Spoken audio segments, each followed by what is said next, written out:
Today we're learning about visual storytelling for pen and ink. If you're wondering how to grab people's attention with your art, you'll want to know more about these principles. So in today's video, we'll look at a particularly effective technique that leads the eye through your composition the way you intended. Our first task when planning an illustration is to establish the center of interest. It's straightforward if your subject is a single object set against a simple background. You can frame the object with values, light against dark, or dark against light. Or maybe your subject is set against a busy background, but there's an obvious focal point, like an action scene. In this case, in addition to arranging the values, you could also structure the composition using elements to frame the action, also called negative space. But what if your subject has multiple elements of equal importance in a busy background? Master Arthur Guptill explains in his book that if you were to draw everything correctly in complete detail in the same intensity, the drawing would be a failure. Meaning, if everything is important, nothing is. The viewer won't know where to look, therefore, that drawing is less interesting and potentially confusing. Guptill says that when we look at what's in front of us, we'll see details only where our eyes focus. Your brain is aware of what else is around in the full picture, but you don't notice the fine details until you shift your eyes to something else. We're used to shifting our eyes constantly from one object to another. Therefore, we assume we're seeing every little detail, close, far, everywhere at the same time. But that's not the case. And so Guptill says, if drawing is an imitation of life, you'll therefore want to render your piece for how we naturally look at things. That little bit of information is what transforms a good composition into a captivating visual. When you walk into this room, you'll note that one side is illuminated, the other is shaded. You might assume that the center of focus is the highlighted area, except here, the light is so bright that it washes out the details. The master wants your attention on the fireplace side of the room. In the second drawing, our attention shifts to the right side of the room.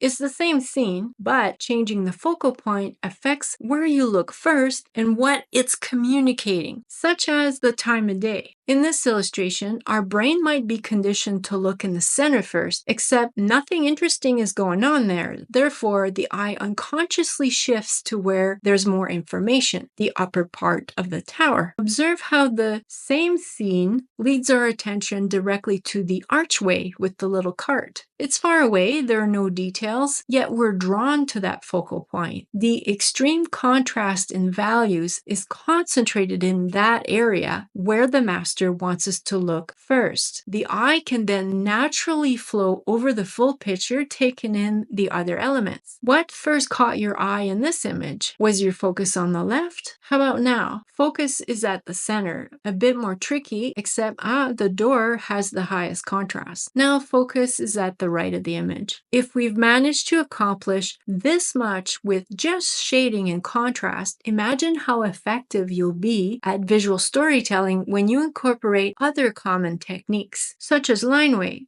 So here, the cherries and leaves have equal emphasis. The emphasis here is on the leaves, and the cherries have a lighter outline. In the third example, the stronger outline is on the cherries, and the details are suppressed for the leaves. Same goes with various mark making. You can see here the emphasis on chimneys using different textures. Now compare these two styles. Even though the rendering treatment and placement of contrast are hugely different, we're compelled to look through the archway because the principles applied here are the same. Just for fun, let's do a rapid fire round of examples of other masters.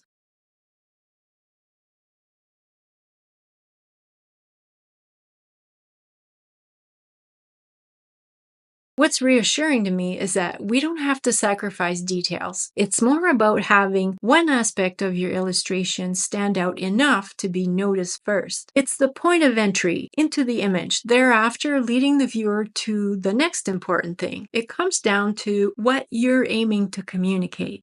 My idea was a giant bird guarding a medieval castle and a warrior and his horse. Essentially, I had a composition with multiple elements of equal importance with a busy background. So, to put what we learned to practice, I did 2 thumbnails using simplified shading, one with the tower in prominence and one with the bird as the center of interest. To confirm which would work best for the piece, I then did a couple of mini studies with fine liner pens. I opted for the tower first, the warrior second, and thirdly the bird background. To make sure I wouldn't deviate from this plan, I sketched a third thumbnail as a guide. For the ink application, I started with the character. I inked him with my smallest nib. I kept the outline thin, the tone neutral and light. Then I switched to a thicker nib to render the tower with a bold hatch texture. To make sure the tower popped, I framed it with contrasting values. As the tower rounds towards the light, the details become sparse, but the contrast remains intense. The darkest values are on the side of the castle furthest from the light, fading black to gray. The side closest to the light fades gray to white. The details closest to the door are the most defined and hopefully where the eye lands first. Your eye would then automatically move up the tower because it's framed in contrast, but bounce right back down to the little character. That's because the bird, mountains, and sky are rendered together in a uniform tone. It takes more effort to discern the shapes from lack of contrast. Therefore, the eye searches for the next easiest information to scan. The character is framed with negative space. It's a soothing contrast which draws you in. He's doing something, so your brain tells you to search for what he's waving at, and now the whole image comes into register. 1, 2, 3, and we have a story. I hope that you enjoyed these tips on how to emphasize an area of interest in your composition, and that you're inspired to take people on a journey with your art using these visual storytelling principles.